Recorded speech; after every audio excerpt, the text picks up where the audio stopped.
नमस्कार, स्वागत है आपका ओमान न्यूज़ हिंदी में एक बार फिर से। सुप्रीम कमेटी ने नाइट कर्फ्यू के टाइमिंग की जब से कटौती की है, ओमान में जो काम करने वाले जितने भी व्यापारिक हैं, दुकानदार हैं, उन सभी लोगों ने खुशी जताई है और उन्होंने उम्मीद जताया है कि आने वाले दिनों में हमारी जो सेल्स हैं वो बढ़ेंगी, क्योंकि ओमान एक ऐसा देश है जहाँ पे अधिकतर लोग शाम 5 बजे के बाद बाहर निकलते हैं, मार्केट जाते हैं, शॉपिंग करने जाते हैं, रेस्टोरेंट जाते हैं, क्योंकि दिन में सभी लोग अपने कामों में व्यस्त रहते हैं या फिर धूप बहुत तेज होती है। तो ऐसे में शाम के समय जो कर्फ्यू का ऐलान किया गया था उसके हटने से जो ओमान के जितने भी दुकानदार हैं, जितने भी व्यवसायी हैं, वो सभी खुश हैं। मस्कट नगर पालिका ने एक अपडेट दिया है कि सीब के विलायत में औचक निरीक्षण के दौरान एक प्राइवेट हॉस्पिटल को कोविड-19 के गाइडलाइंस का उल्लंघन करते हुए पाया गया और इस हॉस्पिटल पे तुरंत कार्रवाई करते हुए नगर पालिका ने इस हॉस्पिटल को बंद करवा के पूरी तरह से इसको सील कर दिया है।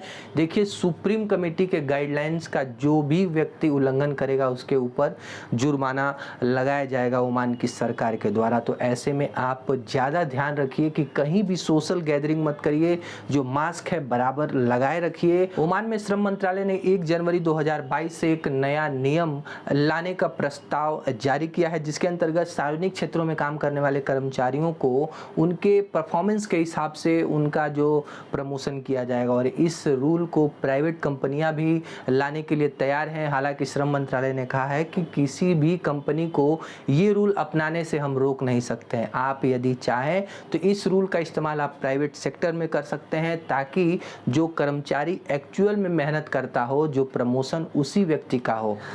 सीब के एक गोदाम में अचानक से आग लग गई। फायर फाइटर्स की टीम ने समय रहते इस आग पे काबू पा लिया है और अलग के आसपास के गोदामों में आग को बढ़ने नहीं दिया। हालांकि इसमें किसी के चोटिल होने की कोई खबर अभी तक नहीं मिली है। यदि आपकी दुकान है, शॉप है या फिर वर्कशॉप है, तो उसमें जो फायर फाइटिंग के जो सामान है, इक्विपमेंट हैं, उसको जांच लीजिए, उसको एक्सपायर होने से पहले चेंज करके रखिए, ताकि इस तरह की कोई घटना हो तो आप उस पर तुरंत उसको रोक सकें। महामहिम सुल्तान हैतम बिन तारिक ने रिपब्लिक ऑफ बेनिन के जो प्रेसिडेंट पैट्रिक टैलोन को उनके देश के राष्ट्रीय दिवस के अवसर पर बधाई संदेश भेजा और उसमें उनके देश के लोगों की प्रगति, समृद्धि और अच्छे स्वास्थ्य की कामना की।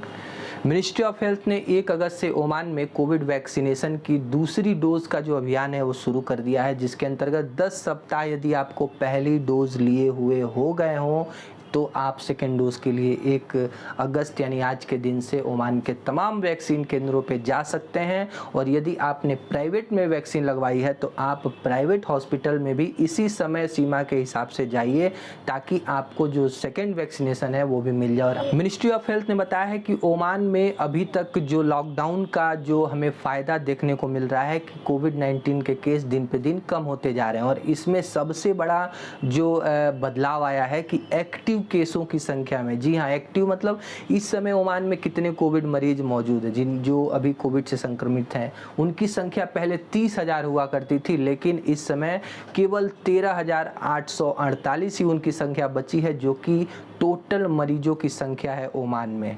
ऊर्जा खनिज मंत्रालय ने एक अपडेट दिया है कि जुलाई के महीने में जो तेल की कीमतें ओमान में थीं वो सेम रेट अगस्त के महीने में दिया जाएगा। इसमें कोई भी चेंज नहीं किया गया है।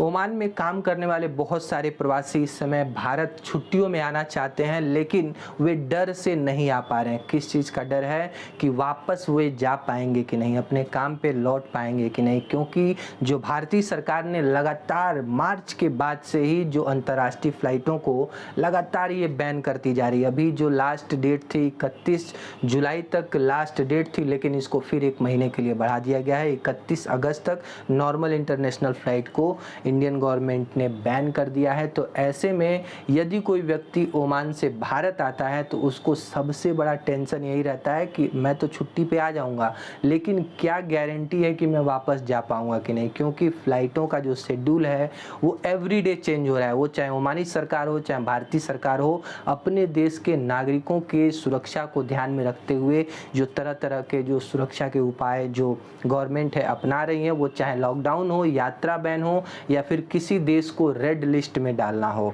तीसरी लहर से बचाने के लिए ओमानी सरकार ने भारत, पाकिस्तान सहित तमाम 23 देशों को रेड लिस्ट में डाल दिया है। यहाँ के लोगों के ऊपर यात्रा प्रतिबंध लगा दिया है, लेकिन उम्मीद करते हैं कि जल्द से जल्द ये प्रतिबंध गवर्नमेंट हटाएगी। ओमान की लोक सेवा नियमन प्राधिकरण ने ओमान में जितनी भी बिजली कंपनियां कार्यरत हैं उन सभी को एक निर्देश जारी किया है कि आप किसी भी उपभोक्ता का जो पावर कट नहीं कर सकते, उसकी सेवा नहीं काट सकते हैं, भले ही उसने पेमेंट नहीं किया हो, बिजली बिल भले ही उसने नहीं दिया हो। श्रम मंत्रालय ने छोटे उद्योग करने वालों के लिए एक अपडेट दिया है जिसको एसएमई बोलते हैं कि यदि आपके छोटे वर्कशॉप में 10 श्रमिकों को आप नियुक्त कर रहे हैं तो उस 10 श्रमिकों में एक श्रमिक ओमानी होना चाहिए। 9 श्रमिक आप प्रवासी रखिए, किसी भी देश का रखिए, इससे कोई फर्क नहीं पड़ता है, लेकिन एक श्रमिक है आपको ओमान का रखना होगा। और यदि आप इस रूल का फॉलो नहीं करते हैं तो इन श्रमिकों का जो वर्क परमिट आप बनवाने जाएंगे उसमें जो आपको छूट मिलती थी वो छूट नहीं मिलेगी। भारत के स्वास्थ्य मंत्रालय ने बताया कि पिछले 24 घंटे में भारत में 41,831 नए कोविड मामले सामने आए हैं। 541 लोगों की दुखद मृत्यु हुई है। भारत में कोविड वैक्सीनेशन का लगभग 48 करोड़ लोगों को डोज दिया जा चुका है। फ्रेंड्स, आज के लिए बस इतना ही। वीडियो कैसा लगा लाइक करके जरूर बताएं और चैनल पे नए हैं तो प्लीज़ सब्सक्राइब कीजिए ताकि ओमान से जुड़ी हर अपडेट आप तक सबसे पहले पहुंचे। मिलते हैं अगले वीडियो में, तब तक अपना और अपनों का ध्यान रखिए। नमस्कार।